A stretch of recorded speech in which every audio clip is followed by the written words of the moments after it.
And welcome back to the channel, everybody. Welcome back to a new video, a quick video I wanted to knock out real fast because I got some interesting information that I think will come out soon. And if it's reliable, which I tend to believe that it is based on the message that I received, that we can see something very interesting coming to the market, which would make Stellantis suddenly go from looking incredibly stupid to looking potentially smart and turning that company in the right direction.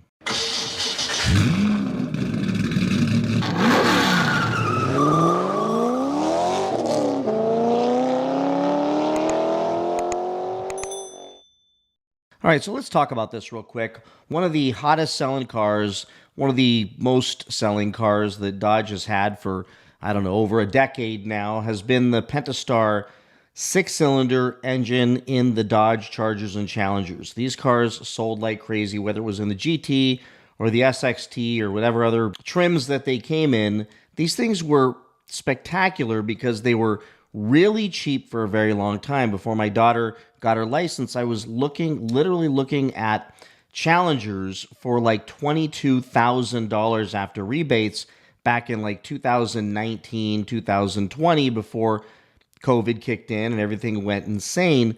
But these were awesome cars, really inexpensive to get into, and helped become basically feeders into the larger engines. So you were able to buy the really cool body style of a Charger or a Challenger, and heck, if you got the GT, you'd even get some of the cool fairings in the front, the spoiler in the back, and it would look like an awesome car. It looked like a Hemi car, but it wasn't. We even saw a lot of fakes out there where people would put a Scat Pack emblem on those things, and that's healthy. I think it's healthy for a brand because it's aspirational, and that word aspirational is something that I think Dodge completely forgot about, because they went straight to, let's just make everything we have super expensive and forget about all of our customers who would loyally start off with a cheap version of a car that they would love to have someday in a more expensive version, higher trim version, a V8 version, yet they could at least get into the club and get a Charger or a Challenger with a Pentastar six-cylinder in it and decent gas mileage. College kids were buying those things. Heck, first cars, you get a big, huge machine, a big, huge Charger or Challenger with all the weight and safety of a big car, but it's got a six-cylinder in it. It wasn't the fastest thing in the world. Yes, you saw people on the internet throwing turbos in them and beefing them up and working on them and customizing them, all with an aspirational mindset of, as soon as I can, I want to get that 5.7. And then they get the 5.7. This is the path I took. I got the 5.7, and as soon as I got that thing, all I could think about is, when can I get my Scat Pack? When can I get my 6.4? And then, right after I got that, when can I get the Hellcat? When can I get myself into a Hellcat? That is a healthy company that has the ability to take people from the lowest, cheapest car that's still pretty cool all the way to their most expensive version in a body style that looks just the same, looks very similar. And that worked for them, but then they forgot. They lost their way. They came out with this Charger, and it comes out on the market with a ridiculous MSRP and outrageously expensive. And then they have to discount them like crazy, and now you're getting those things for really cheap prices.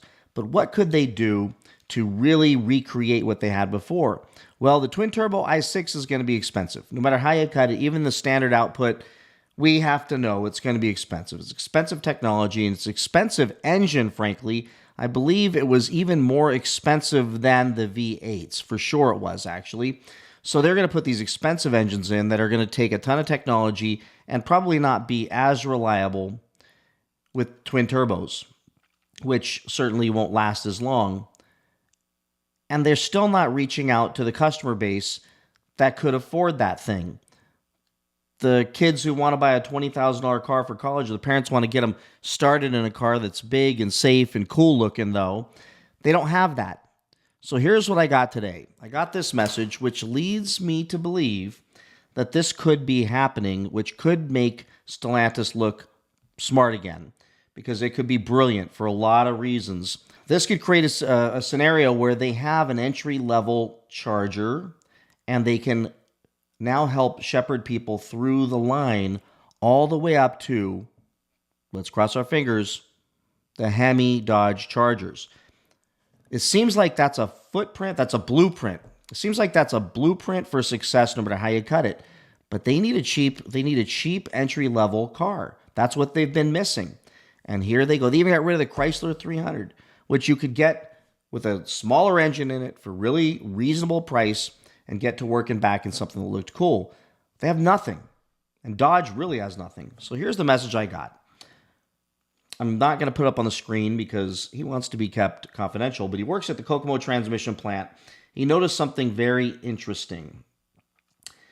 He said, related to the 2025 Dodge Chargers, said, I did notice these 8-speed gear trains for the Gen 4 8-speed that are tagged LB, which is the 2025 Charger platform.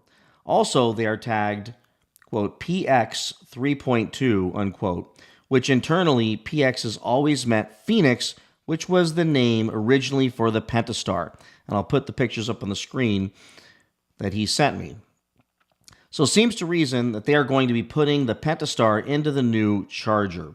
Of course, I wrote him back and said, that would be brilliant, because that would indicate that they're going to get back to creating cars that would create an aspirational line of products, a product line, that could make that company healthy again.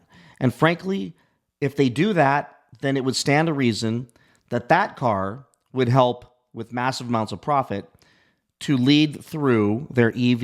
You would have an EV option, which I'm totally fine with. You would have the twin turbo i6 options. And then, say it with me, folks, a Hemi option.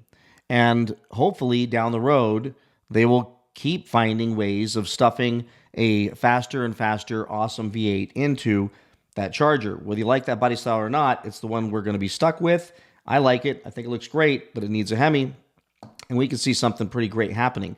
And we've talked in the past about other body styles and possibly a Challenger or a Cuda, or who knows what would come later on. But this would allow them to have, especially if they got that Pentastar back in, an entry-level car that can help take people through the entire line in their lifetime, which makes sense. And that is something they've absolutely been missing. They thought they were a luxury brand and lost their way and started marketing to just people who can afford to pay $1,000+ a month in a car payment. And that got stupid. And that forced them to have to dramatically discount this ridiculous EV that came out that's full of problems. You know, if they came out with an EV, called it an SXT or a GT, and priced it really, really low and made it cheap and for the masses, they actually could have been successful. And despite the problems, people would have been more understanding. But when you spend as much money as people are spending, and then they have a car that's stranding them on the road, this has become a colossal failure with that EV. But they could solve a lot of problems. And I know some are going to say, well, we don't need that Pentastar. Yes, we do. We need something cheap that gets people into the Dodge brand, that gets them started off so they can go through the other models until they achieve the one that they want, they've dreamt of. And for a lot of people, it might be a Scat Pack, maybe a Hellcat someday. Ultimately, who knows, maybe another Demon. But we got to have somewhere to start. It's got to be somewhere where they can bring people into the brand again, because they're not getting new buyers into the brand. They thought the EV would bring new buyers into the brand. I don't think that's happening at all based on the sales. And they don't have anything other than super expensive machines right now that nobody wants. And the Hornet, that was not it. So with that, everybody, let me know your thoughts on the Pentastar coming back. If you think that's legitimate, that's real. I mean, it certainly sounds like a possibility.